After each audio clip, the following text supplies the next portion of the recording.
టీవీ49 news కి స్వాగతం. జీవాలకు సంక్రమించే వ్యాధుల పట్ల రైతులు అప్రమత్తంగా ఉంటూ పశు వైద్యుల సలహాలు సూచనలు పాటించాలని ఆలమూరు పశుసంవర్ధక సహాయ సంచాలకులు డాక్టర్ ఎల్ అనిత అన్నారు.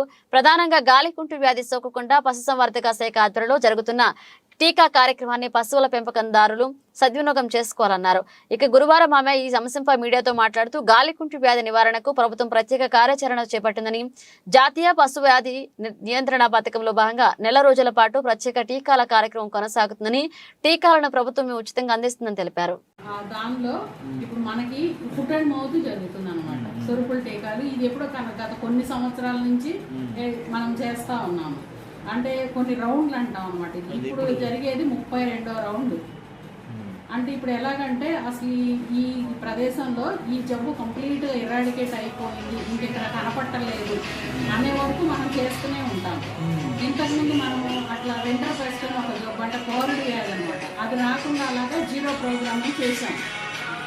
ఆపరేషన్ వింటర్ పెస్ట్ అనేవాళ్ళు, అది అయిపోయింది. ఇప్పుడు ఫుట్ అండ్ మౌత్ చేస్తున్నాము. అది స్లోగా ఇన్సిడెన్స్ బాగా తగ్గిపోయింది. ఇంతకుముందు అయితే మనకి నవంబర్ డిసెంబర్ రాగానే జనవరిలో చాలా ఎక్కువ వచ్చేవి గేదెలు. ఇప్పుడు అలా లేకుండా చాలా వరకు తగ్గిపోయింది. ఇంకా ఎక్కడన్నా బయట నుంచి తెచ్చుకునేవి అట్లాగా అవుతుంది. ఇది కూడా ఇప్పుడు దేశం అంతా కూడా ఒకేసారి చేస్తున్నారు. ఇది అంటే సెంట్రల్ స్కీమ్ అన్నట్టు అనమాట. ఫుట్ అండ్ మౌత్ వ్యాక్సిన్ కూడా వాళ్ళ ఇండియన్ న్యూలాజికల్స్ అని కంపెనీ వాళ్ళు మనకి వ్యాక్సిన్ ఇస్తారు. అది కూడా మనకి సరిపడా వ్యాక్సిన్ కూడా వస్తుంది. ఇప్పుడు మనకి ఇంత టార్గెట్ ఎంత? మనకి 20,000 ఇచ్చారండి. మొత్తం పాపులేషన్ 30,000 అయితే 20,000 వ్యాక్సిన్ వరకు. అంటే చూడు వాటికి మనం వదిలేయాలి. నిన్న మొన్న ఈయన వాటికి వదిలేయాలి.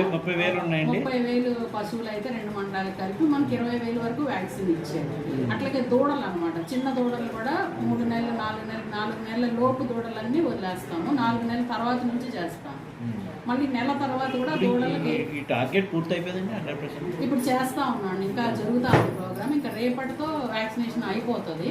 మాక్సిమం ఒక 60% వరకు కవర్ చేస్తారు.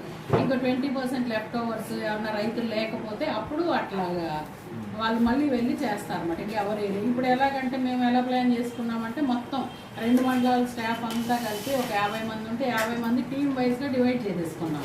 మొత్తం ఒక 8 టీంల వరకు మేము వేసుకున్నాం. 8 టీములుగా వేసుకొని ఒక్కొక్క విలేజ్లో 2 టీములు కంప్లీట్గా ఆ రోజంతా ఆ 2 టీములు కలిసి చేస్తాయి అన్నమాట. అంటే 10 మంది వరకు ఉంటారు. ఇద్దరు ఒక్కొక్క పుంతకు వెళ్ళిపోతూ ఉంటారు అనమాట. మొత్తం మా దగ్గర 55 మంది వరకు, అంటే ఇంక్లూడింగ్ ఏడు దగ్గర నుంచి కింద స్టాఫ్ వరకు అనమాట. అటెండర్ వరకు ఉన్నారు. పశు వైద్యశాల మొత్తం 14 ఇన్స్టిట్యూట్స్ అండి, ఆర్పీకేలు కాకుండా. మన మండలం అయితే ఒక 3, ఇది ఒకటి 4. 3 ఏమో హాస్పిటల్స్ ఉన్నాయి, మామూలు హాస్పిటల్ జొన్నాడ, పెనికేరు, గుమ్లేరు ఉంటుంది. ఇదేమో పెద్ద హాస్పిటల్ అన్నట్టు. 2 మండలాలకి ఇది పెద్దది, ఏవిహెచ్ అంటాం, ప్రాంతీయ. మొత్తం 14 ఇన్స్టిట్యూట్స్. అంటే ఆర్ఎల్యూ అంటాం కదా, చిన్నవి అనమాట. గ్రామాల్లో ఉంటాయి, గ్రామీణ పశు వైద్యశాల అని చిన్నవి. అవి ఇక్కడ వచ్చి 4 ఉన్నాయి. మొత్తం 5 ఉంటాయి. మన పరిధిలో అవి ఒక 5 ఉన్నాయి. హాస్పిటల్స్ కూడా అట్లా 5 ఉన్నాయి. కపిలేశ్వర మండలం ఎక్కువ ఉన్నాయి మనకంటే. మాచర, తర్వాత వాకతిప్ప,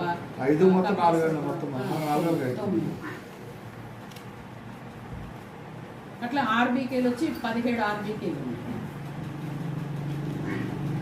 అన్నిట్లోనే ఉన్నారు. కానీ ఒక అతను మాత్రం మొన్న ప్రమోషన్ వచ్చి అతను కొంచెం పైకి వెళ్ళాడు. అది నర్సి కూడా ఒకటి ప్రస్తుతానికి వేకెంట్ ఉంది.